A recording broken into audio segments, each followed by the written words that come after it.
Hello, my name is Mathieu Boudreau. I'm from Neuropoly at Polytechnique Montréal, and today I'm going to be talking about research dissemination. I've got nothing to declare. So before getting into the meat of the presentation, I thought I might roll back the clock and look at how do we get to the current state of research dissemination. So the first scientific journals were created in the 1600s. Prior to that, and for a little while, brief time after that, science was mainly communicated in a peer-to-peer fashion. So letters were being mailed between philosophers and scientists, and that's how that was being communicated. The first scientific conferences were only established about a century later. And with the industrial and print revolution, this accelerated the growth and expansion of these scientific institutions and created the growth that we saw in the 19th and 20th century that really created the society that we live in right now. Few people know that peer review as we know it was only widely adopted by the journals in the 1970s. And then obviously after that we had a digital revolution. We're currently living in our phones and on our computers, and that's how we are getting this information mainly.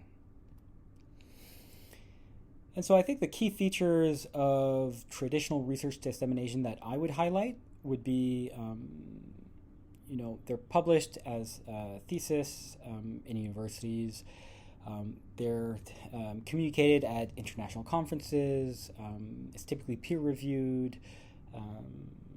It's published in journals, and once it's published, then universities will talk about it. And so, although these are all great, and we should continue to use all of the ways to communicate our science, I think each of these points have some pitfalls that can be improved upon by using other techniques and other ways to disseminate your research. And so some of the ways that I'll talk about later tackle some of these. So really nobody reads a thesis anymore, unfortunately. Conferences are costly. They're bad for the environment with everybody traveling around the world. Peer review is challenging because few people actually see the communication that was being happened while it was being peer reviewed.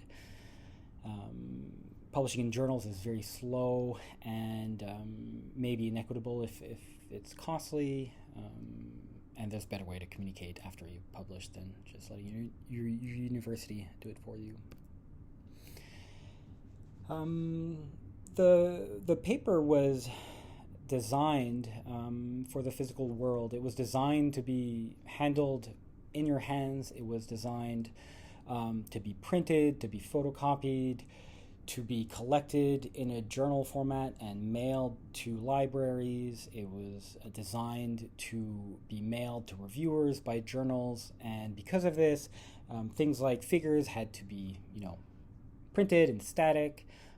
We couldn't print a book every time, so there was a limit to the number of pages, and so we can't provide all of the methodological details that might be needed to reproduce the work. And this is especially the case now that we're using computers, because a lot of our softwares are complex and may depend on a lot of other softwares, and so typically not all of these will be reported even in the manuscript. And lastly, we're using a lot of proprietary softwares and hardware, and so a lot of this information might not even be available to us as the researchers, so it makes it more difficult to communicate and share how to reproduce our work beyond just citing the version to purchase.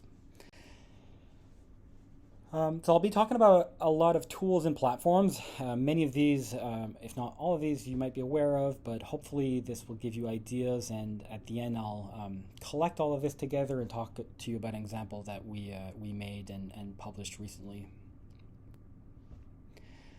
So I think the modern ways to disseminate your research beyond the key features that I talked about earlier, they generally tend to be open science related and promote reproducibility. The point of science is hopefully to communicate your research so that somebody else can reproduce it, and so this has been a big focus over the past decade or so. They tend to be more interactive both in the content that you share, so maybe interactive figures, dashboards, softwares that people can use. And it's all, mostly web focused now or available on the web. To start off, so when you're writing your documentation or your report on the work that you did, because we're no longer printing the pages, we typically want to host and share this on the web. There's tools like Markdown that makes it easier to create web formatted text and integrate this in additional tools that might live on the web, like GitHub. So in GitHub comments or documentation, read the docs if you have technical documentation, or if you want to combine information with your code in a single file, there's Jupyter Notebooks that makes it a great way to do that. So once you've got your Markdown formatted text and your code, you could compile all this together and make an HTML version of it. And so this is what a tool like Jupyter Books provides. There's also Mist, which is a Markdown flavor that is specifically designed for science and technological documentation. So this has a lot of additional tools compared to just using Markdown, so reference managing, equations and things like that. People have written journal articles, book chapters, etc. And using a single file, you can produce multiple different formats. And so you could, with a single Mist file, you could produce a Microsoft doc file that you could share as a manuscript to the journal that you're submitted to, but also create an HTML version for your own personal website. And you could do this in a text editor, or you could do this on some online nice interface where it'll also preview some of the formatting that you're making. Next, if you want to expand on sharing the details about your methodology, I think sharing your code and pipeline and even data, if you are allowed, is a great way to do that, and a great way to leverage if you want people to adopt your methods, because it makes it a lot easier or lowers the bar for entry for people to use your methods that you're developing. And so places like GitHub are being widely used by people publishing in journals like MRM and at the ISMRM. So you can share your code there. It keeps a history of all the versions of your code, so you can roll back, for example, the state when you submitted your ISMRM abstract and when you're presenting your ISMRM abstract, and people can see the differences if they see a difference between the abstract and the poster, for example. If your institute implements limits on what you share is hosted, then there's services like GitLab that provides free self-hosted versions of what is essentially a GitHub-like interface, but hosted by your institutes. And so this is another alternative option. GitHub and GitLab are typically designed to keep track of different versions by just looking at the differences. And so if it's text files, code files, this is great. But if you want to share like an image file, it will have to save a different copy every time you change it. And so this is not the best place to share, large data set. If you want to do that, OSF is a great place to do that, and it'll keep the different versions, and it's free to use. And lastly, you can do this on OSF, but I've seen more people do it on Zenodo. You can collect a snapshot of your code and a snapshot of your data, and if you're publishing a paper, put all that on Zenodo, and then it will generate a DOI that you can cite and say, we use this specific version of both the data and the code for a paper. In addition to just sharing, resources, these services is a great way to communicate both internally in your labs and, with users or with external collaborators or people that are interested in your work. So you can use GitHub issues, for example, or the discussion page to share your ideas, what you're trying, and keep a history that will be saved about what the process was from start to beginning. This is a great place to get feedback, like I said, from maybe your advisors or colleagues, You can share updates, figures of what you tried, what worked, what didn't work.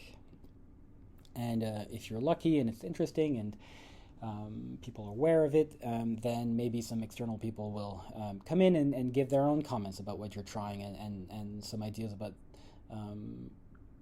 what their experiences were doing the same thing or similar things. Once you've decided that you wanted to share your code and maybe your data, you have to provide instructions to readers on how to use this, or what you need to do to prepare your computer to use that software or code. And so a lot of languages like Python and Julia and R have frameworks called virtual environments that allows you to freeze essentially all of the dependencies and software versions that you need to be able to run that code and then share that file between researchers. Now, this is a great way if you design it correctly. One thing that I would caution against is, to provide the exact versions for every dependency that you work on, because different operating systems, different, for example, Python versions, might not have access to every version of each of these dependencies. So because you need to be somewhat loose when you design those, if you really want to share a reproducible file that will contain the entire environment to run your code, for example, a better option is Docker. And so this will save a snapshot of all of these softwares and also an operating system like a Unix system in a single file that you can then share and distribute, and anybody can load this, and on whichever systems it'll run essentially the same, and it'll have all of the correct dependencies. Interactivity. So interactive figures is a great way to enhance how you communicate your results and your research. By just hovering over certain values, you can get additional information about the exact values. For example, for the quantitative maps, instead of just looking at the scale bar, you can also flip between the images that were used to fit these maps, and you can inspect the differences, for example, or look at the values at a specific pixel and then for each of the images, and then try to fit your own data if you wanted to. This is another example. This just shows for a QMT sequence how the steady state is reached for different acquisition settings, and so I think this would be a difficult thing to communicate clearly, and just using static figures, I think using the enhanced feature really shows you how this evolves more realistically than a paper would.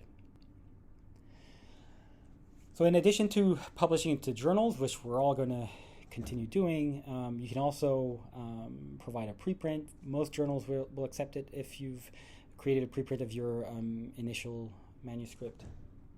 So places like Archive, bioRxiv, NeuroLibre is also a preprint server, is a great place to share that.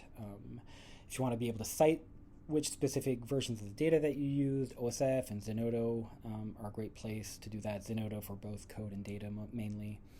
And JOS and NeuroLibre also provides DOI citations for example, software. But in addition to that, provide a technical review.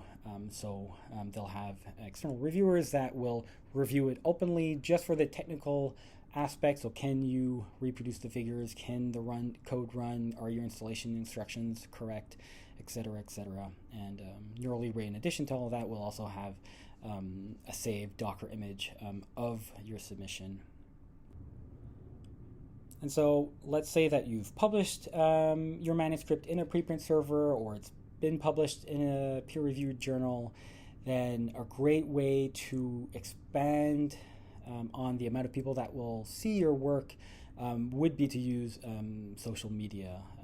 And so just depending on the journal to list it in their list of papers, and hoping that people Google for the right keywords to find your paper, it's really leaving it up to faith. And so if you've built a network here, you can share it, and if they share it, it'll exponentially grow how many people see your work. So there's places like TikTok, X, which used to be formerly known as Twitter, LinkedIn, Instagram. And so, yeah, this is a great place to combine information, a link to what you published, a preview of some figures, and people, if you have created a network and interacted with other people on those platforms, will typically help you out and retweet or share. Another great way to use these platforms is to attract people to you. So if you are presenting at a conference like ISMRM, posting about it before you present is a great way to kind of make you stand out and get more people's attention. With 5,000 abstracts, it's difficult to parse through, and so on ISMRM, on Twitter, for example, is a great way to get people to come to you. So I thought I would go through one example. Coming out soon in MRM is going to be a paper that we've published on a T1 mapping challenge. We published this as a reproducible preprint on NeuroLibre before submitting it to MRM. And so I'll go through what we created and how we created it there. So we wrote the manuscript in a Jupyter notebook. It's written in Markdown and HTML to make it a little bit more all formatted. In the Jupyter notebook, it was coded in Python, and the figures were coded using Plotly, which is a Python package. Everything was containerized, so all the necessary dependencies in a Docker container that is being hosted by NeuroLibre. And we then produced a Jupyter book that lives as an interactive document on their servers and on a website that you can visit. So this is what the website of the preprint looks like. It looks like a single column manuscript, but when you hover your mouse over the figures, you can go in and interact. So this is a dashboard that was created by Aga that we integrated just below the abstract and later on in the manuscript. And you can go and look at what the values are, and all provides so much additional information that is not contained in the manuscript, and so people can see exactly what values each site, for example, measured. You can hover over figures, and above the figures you can look at what the code is that was used to generate these figures. Although you can view the code in this page, to execute the code, you'll need to open an interactive environment. And so using the Docker container saved on the NeuroLibre servers, you can go and use a service called Binder. You can use MyBinder, but this uses their own version of Binder on their servers. And this will open a website that is interactive, is making computations on their servers so that you can run the Jupyter notebooks and ideally reproduce the figures that were published. So here you see all the markdown text, the code, etc. And if you click play, it'll rerun each cell up until we see the figures appear.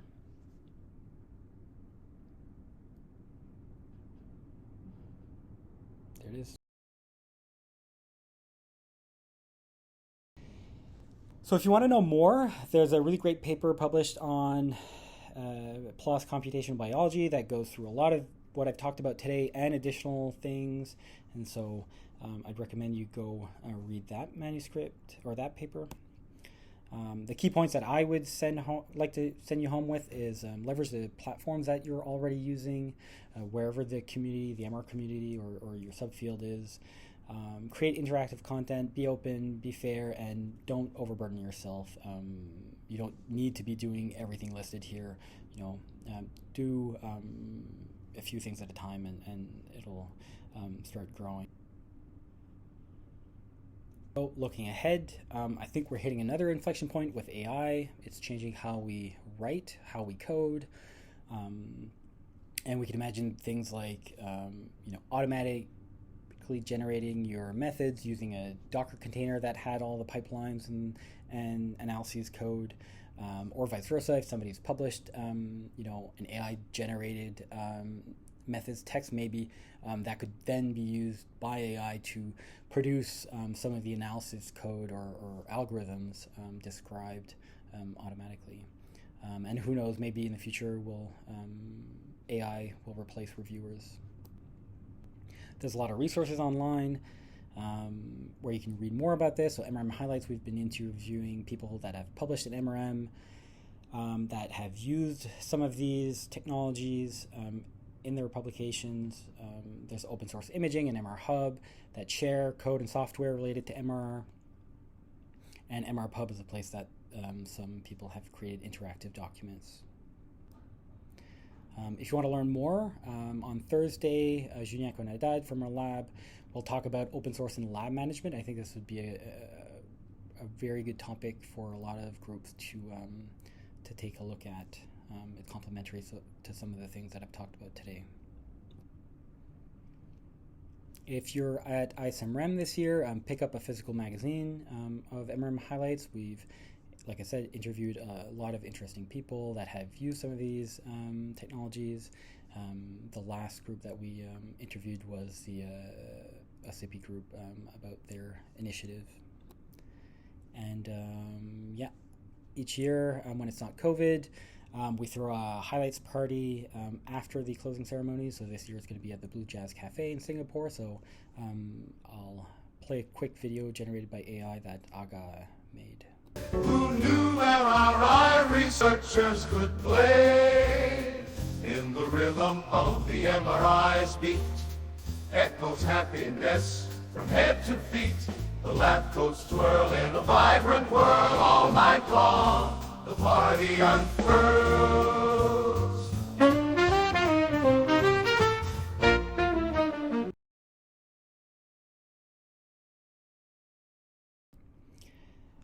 And I'd like to thank all the institutes that have supported me over the years, and my supervisors, Nicolas and Julien, for promoting open source and reproducibility in our lab, and Aga, who I collaborated with closely since working with them. So thank you.